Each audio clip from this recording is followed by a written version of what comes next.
So we're looking at another Harrelson VPS Summit, and the first thing I want to show you are these finger buttons. These finger buttons are so cool. Literally, when I pick up the horn and I look at them, then I don't even want to play the horn. I just want to look at the finger buttons, because there are new Dichroic, and these things just have so much dimension and sparkle, but they're subtle against this finish. I mean, it's so cool.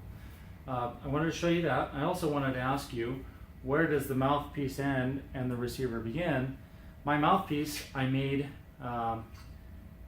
almost a year ago, and I happened to coat it in an acoustic armor that somewhat matches this horn, so it's pretty cool because my own personal mouthpiece just matches this horn naturally. So we're looking at a VPS Summit. This one was built with tuning slide D. Again, it's acoustic armor, which is our proprietary coating that protects the horn and at the same time preserves the acoustics, so it doesn't really change the acoustics. This one is in our matte bronze. And this one was built with a Leadpipe 2 Bell 1X, meaning that a Leadpipe 2 is actually pretty big. It takes a lot of air if you like. If you don't want to put so much air in it, we can take the receiver off and put a different insert in there. And I don't even know if there's an insert in here, so I'm going to look. There is not.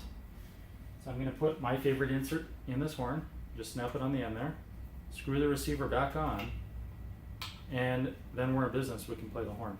If I wanted this horn to play more or less open, or with more flexibility or slotting, I would just take this off again and put it back on with a different insert. So it just comes off very quickly. So you're talking maybe 5 or 10 seconds to do this. All right, put my mouthpiece back in. The 1X bell is an extra wide diameter. It's close to like 5.4 inches, and it's going to spread your sound out more evenly to the audience, meaning they're going to hear a more honest rendition of your sound.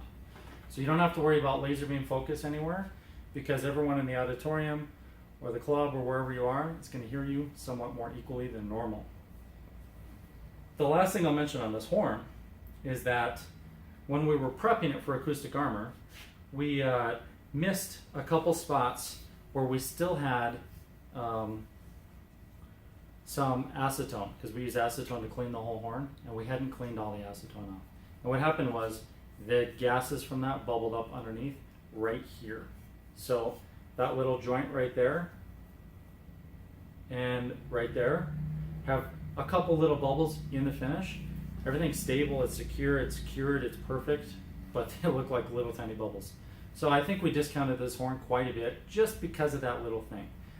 The finish everywhere else looks just fine. So if you want a great horn at a discount, then that's one way to get it. Now I'm going to play this horn a little bit, and oh, I noticed one more thing. There's a little bit of that right here as well. And it's hardly noticeable, but I actually felt it with my fingers. So I'm going to play it so you can hear a little bit of the tone.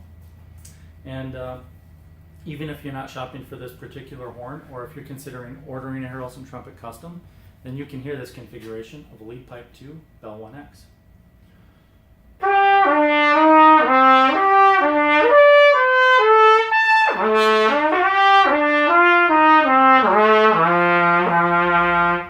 It's easy to move around the horn. It's big, it's broad.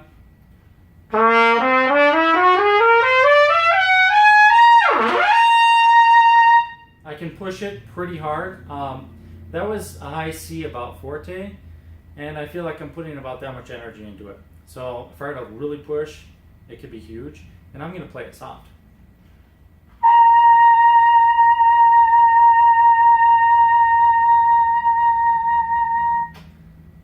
It's pretty easy to do that too.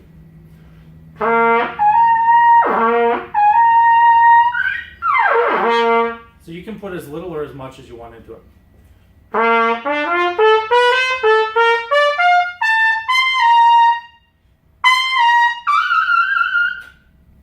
The horn will take everything you give it. You could put a bigger insert in, it'll broaden the tone.